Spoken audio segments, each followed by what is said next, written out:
آج کا جو ہماری اس نشست کا موضوع ہے وہ ہے حفظ قرآن کے فضائل، قرآن کے حفظ کرنے کی فضیلت و اہمیت۔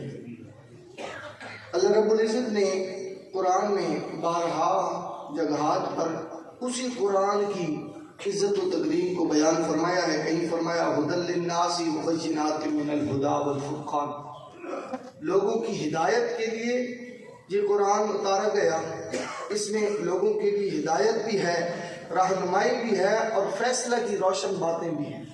اور پھر کہیں پہ رب نے فرمایا، کل بھی یہ آیت مقدسہ تلاوت کی گئی چونکہ موضوع وہی قرآن کا ہی ہے، وَنُنَزِّلُ مِنَ الْقُرْآنِ مَا هُوَ شِفَاءٌ وَرَحْمَةٌ لِلْمُؤْمِنِينَ۔ تو کریم آقا نے فرمایا ہم قرآن میں دو چیزیں اتارتے ہیں جو ایمان والوں کے لیے شفا بھی ہے اور رحمت بھی ہے۔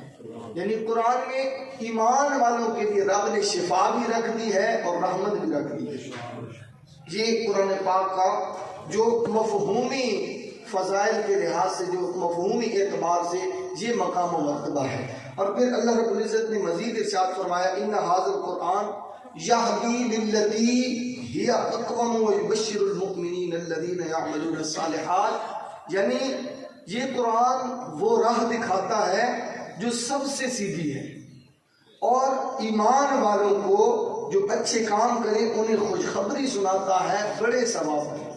یعملون الصالحات، یہی قرآن، اس میں خوشخبری بھی ہے، یہ راہ بھی اچھی دکھاتا ہے کن کو؟ ایمان والوں کو۔ تو یہ جو قرآن سے، جو بندہ قرآن سے مخلص ہوگا، قرآن سے ہدایت پائے گا یا قرآن کو دلی طور پہ مطمئن طریقے کے ساتھ پڑھتا ہے یا قرآن کو سینے سے لگاتا ہے، تو یہ بلا تمہید و تمثیل، بلا جھجک آپ کہہ سکتے ہیں رب نے اس میں ایمان کی دولت رکھ دی ہے، کیونکہ خود رب فرما رہا ہے کہ یہ سب کچھ ایمان والوں کے لیے ہے۔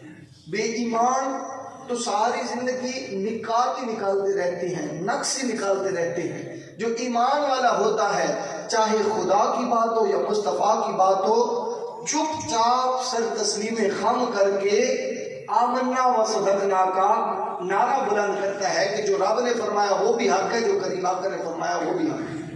اور پھر قرآن کریم کے حوالہ سے یا قرآن کے حفظ کرنے کے حوالہ سے یہ بڑی فضیلتیں ہیں۔ حضرت سیدنا ابن عباس رضی اللہ تعالیٰ عنہ سے روایت ہے، حضور اکرم صلی اللہ علیہ وآلہ وسلم نے ارشاد فرمایا، ان الذی لیس فی جوفہ شیء من القرآن کالبیت الخرب۔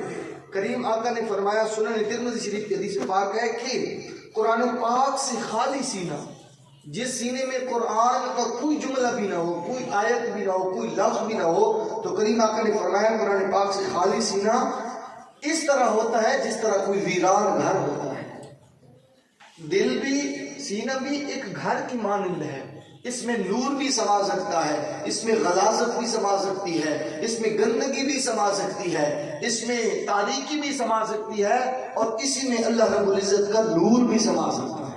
تو آقا علیہ الصلوۃ والسلام نے فرمایا کہ قرآن پاک سے خالی سینہ اس طرح ہے جس طرح ویران گھر ہوتا ہے، جہاں پھر وہ جانوروں کو ہی بسیرا ہوتا ہے، کبھی چڑیاں رہ رہی ہیں اس میں، کبھی کوئی چیل کبھی رہ رہے ہیں، وہ پھر آباد نہیں رہتا، اور جو آباد نہیں رہتا اس کی طرف توجہ بھی نہیں کرتا، گویا جو دل قرآن سے خالی ہوتا ہے رب بھی پھر اس کی طرف توجہ نہیں کرے گا۔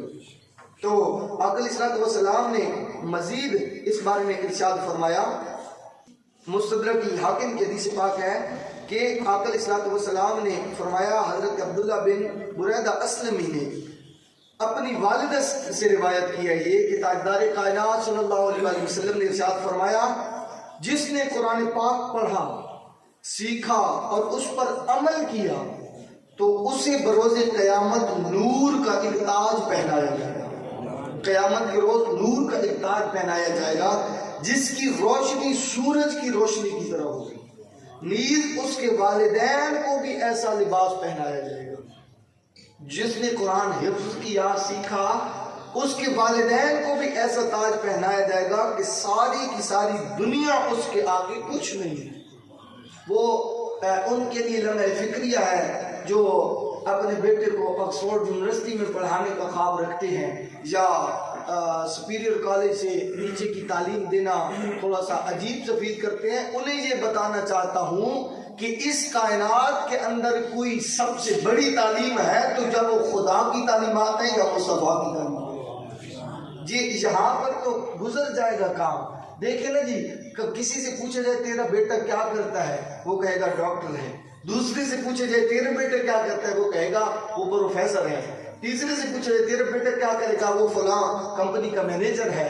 وہ کتنا خوش نصیب ہے شخص کے جو سینہ تان کے کہے گا میرا بیٹا حافظ قرآن ہے۔ وہ کتنا خوش قسمت شخص ہوگا جس سے پوچھا جائے تیرا بیٹا کیا کرتا ہے، کہاں ہوتا ہے، تو وہ بندہ بتائے کہ فلاں مرکزی مسجد میں میرا بیٹا امامت و خطابت کی فرائض انجام دے رہا ہے۔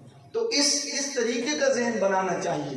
میں یہ کہتا ہوں کہ اس دور کے اندر اگر انگریز جو ساری انگریزی تعلیم پڑھ کے کسی منصب پہ پہنچے تو رب جب اسے بھوکا نہیں سلاتا تو سارا دن جو قال اللہ تعالیٰ پڑھتا رہے گا اسے کیسے بھوکا سلا سکتا ہے۔ یہ ایک بات بڑی عوام میں مشہور ہے کہ عوام ہی بات کرتی ہے اور پھر اسی کا جواب بھی عوام ہی دے دیتی ہے۔ لوگ کہتے ہیں جی مولویوں کو کیا دیتے ہیں لوگ، مولویوں کو کیا ملتا ہے، چھٹو جی کالج بھیجو۔ تو پھر جدو کوئی مولوی کی دعوت ہوندی یا مولوی نے کوئی دعوت دے بلا لگے تو پھر کوئی بندے کہنے نہیں یار مولوی بڑا کھا دے، وہ تو کہنے نہیں مولوی نے دینا کوئی کچھ نہیں، پھر جدو کھا کے مولوی نکلنے تو یار مولوی بڑا کھا دے۔ اس کا مطلب ہے مولوی نو رب تعالیٰ بڑا کچھ دینا تا ہی کھانے، جنہوں نہیں ملتا انہوں نے ملتا جی نہیں۔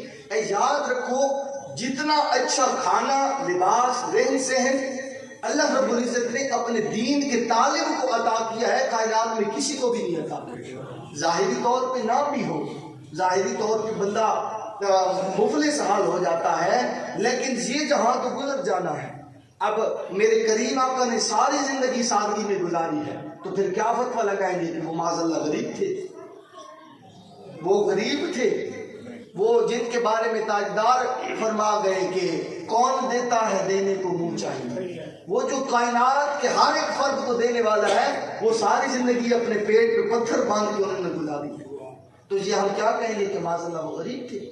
نہیں، وہ غریب نہیں تھے، وہ ہمارے لیے ایک عظیم قسم کا اخلاص اور اخلاق چھوڑ کے گئے ہیں کہ اس طرح زندگی گزارو گے تو کائنات کا ہر ایک فرد، کائنات کا ہر ایک بندہ تمہاری عزت و تکریم بھی کرے گا۔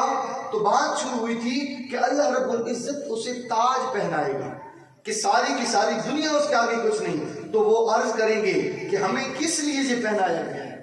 وہ والدین کو جب پہنایا جائے گا نا، جو اب کہتے ہیں کہ ہم نے نہیں پڑھانا جی، مولویوں کی فیلڈ الگ ہوتی ہے، ان کی عزت نہیں ہے، عزت ہی آپ لوگوں نے کرنی ہے، آپ لوگوں نے ہی عزت بنانی ہے، تو وہ کہیں گے کہ ہمیں یہ کس لیے پہنایا گیا ہے۔ انہیں بتایا جائے گا کہ تمہاری اولاد کے قرآن کریم پڑھنے، سیکھنے اور اس پر عمل کرنے کے سبب رب نے تجھے یہ تاج عطا کیا۔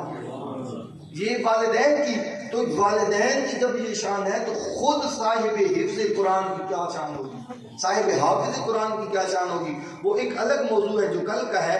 اور آقا علیہ الصلوۃ والسلام نے ارشاد فرمایا صحیح بخاری شریف کے حدیث پاک، خیرکم من تعلم القرآن وعلمہ، تم میں بہترین شخص وہ ہے جو خود قرآن پاک سیکھے اور دوسروں کو بھی سکھائے۔ یہ کریم آقا صلی اللہ علیہ وسلم کی حدیث پاک ہے۔ اور ایک اور آخری حدیث پاک سرور کائنات صلی اللہ علیہ وسلم نے ارشاد فرمایا، یہ بھی ترمذی شریف کی حدیث پاک ہے کہ جس نے قرآن مجید پڑھا اور اسے یاد کر لیا تو اس کے حلال کو حلال جانا، قرآن پاک نے جسے حلال کیا اس کو حلال جانا، اور قرآن پاک نے جس چیز کو حرام کہا اس کو حرام جانا، تو اللہ تعالیٰ اسے جنت میں داخل فرمائے گا، اور اس کے گھر والوں میں سے ایسے 10 افراد کے حق میں اس کی شفاعت قبول فرمائے گا جن پر جہنم واجب ہو چکی ہو۔ یہ دیکھیے ترمذی شریف کی حدیث پاک آپ کے سامنے رکھی ہے کہ خود تو جائے گا ہی، ساتھ 10 دوزخیوں کو بھی جنت میں لے جائے گا۔ تو یار اس جہاں میں نہ صحیح آپ کو نہ کما کے دے ڈالا، یہ جہاں کیا ہے، کیا کرنا ہے اس دنیا کو؟ ہم نے بہت کچھ بنا لیا ہے نا رہن سہن اور اس دنیا کے شب و روز کو، تو اللہ رب العزت کے ہاں اور خالص مومن کے ہاں تو اس کائنات کا کوئی ایک رائی برابر بھی کوئی اوقات نہیں ہے اس کائنات کی. اور صوفیاء، اولیاء، اتقیاء، علماء، کسی کے نزدیک بھی جو اہل حق ہوں گے یہ دنیا کیا ہے، یہ پیسہ کیا چیز ہے، کچھ بھی نہیں ہے، یہ گزر جانی ہے. سوچئے اس وقت کا کہ جب ایک بندہ ہوگا، آپ کا بیٹا ہوگا اور آپ کے گھر کے 10 افراد کو جنت میں لے کر داخل ہو جائے گا. وہ مقام کی بات ہے، عزت و توقیر کی بات ہے. تو اللہ رب العزت ہمیں چاہیے کہ کم از کم وہ 40 حدیث پاک کی روایت ہے جس نے مصطفیٰ کریم نے فرمایا میری 40 حدیث پاک یاد کر لی، اللہ رب العزت اسے دوزخ کی آگ پہ نہیں جلائے گا. جس نے آیات کریمہ، یہ حدیث پاک اگر 40 یاد کرنے کا اتنا مقام ہے تو سوچئے قرآن کی آیات یاد کرنے کا کتنا مقام ہوگا. کم از کم بندے کو یہ آخری جو 20 صورتیں ہیں یہ ہر حال آنی چاہیے. یار کیسا وہ ناسمجھ اور عجیب سا بندہ ہے کہ جو 4 رکعتیں پڑھے تو بھی ہر رکعت میں قل هو اللہ احد پڑھ رہا ہو، اور 2 پڑھے تو بھی ہر رکعت میں قل هو اللہ احد پڑھ رہا ہو. پر یہ یاد رکھیں ایک مسئلہ فقہ کا بھی یاد کر لے کہ ہر رکعت میں الگ الگ صورت پڑھنا یہ ضروری قرار دیا ہے علماء نے. یہ اگر نہ آئے کچھ تو وہ ایک الگ گل ہے، نہ تو حل کوئی نہیں، نہ تو حل کوئی نہیں. ورنہ فرمایا گیا کہ قرآن کریم، یہ جو قرآن کریم کی ایک ہی صورت یا ایک ہی آیت بار بار جہاں تلاوت کی جاتی ہے قرآن کی الضالین آمین کے بعد جو تلاوت کی جاتی ہے، اگر آپ نوافل میں بھی پڑھیں گے تو وہ مکروہ تنزیہی ہوگا. نوافل میں جڑا بندہ فرض پڑھے تو قل اللہ احد ہر رکعت چھکی پہ ہوئے تو اس کا کیا حکم ہونا، کم از کم 10 آیات 10 صورتیں متفرق طور پہ. اور یہ قرآن ایسی چیز ہے، واحد قرآن ایسی چیز ہے کہ رب نے جس کے پڑھنے میں بھی ثواب رکھا ہے، جس کے سننے میں بھی ثواب رکھا ہے، جس کے دیکھنے میں بھی ثواب رکھا ہے، اور جس کے چھونے میں بھی ثواب رکھا ہے. یہ واحد قرآن کریم کی یہ شان ہے. اللہ نے قرآن کو یہ مقام بخشا ہے. اور جب بھی ایک اور بھی کلیہ جو ہمیں اساتذہ سے ملا یاد فرما لیں، قرآن کی جو آیات کو آپ تلاوت کریں گے قیامت کے روز وہ آپ کے حق میں گواہی دے گی. تو ویسے ہی جب آیا کریں مسجد میں تو قرآن اٹھایا پہلے صفحہ سے لے کر جو پڑھے ہوئے ہیں، 1 پارہ چھوڑ کے 2 پارہ چھوڑ کے 10 پارے چھوڑ کے کم از کم 30 جگہ ہاتھ سے قرآن کی ایک آیت کو پڑھ لیا کریں، تاکہ سارے کے سارے قرآن کی جو آیات ہیں قیامت کے روز وہ آپ کے لیے گواہی کا موجب بن جائے. یہ سستا یہ کام ہے، سستا یہ سودا. قرآن کتنا 1 آیت پڑھ لو، 2 آیات پڑھ لو، کو قرآن بھی 3-4 پارے اگے لے جاؤ، پھر تو کوئی پڑھ لو، تاکہ ہر ایک جگہ سے قرآن قیامت کے روز آپ کے حق میں گواہی دیتا ہے. اللہ رب العزت ہم سب کو قرآن کریم کو سمجھنے اور قرآن کریم کو حفظ کرنے کی توفیق عطا فرمائے.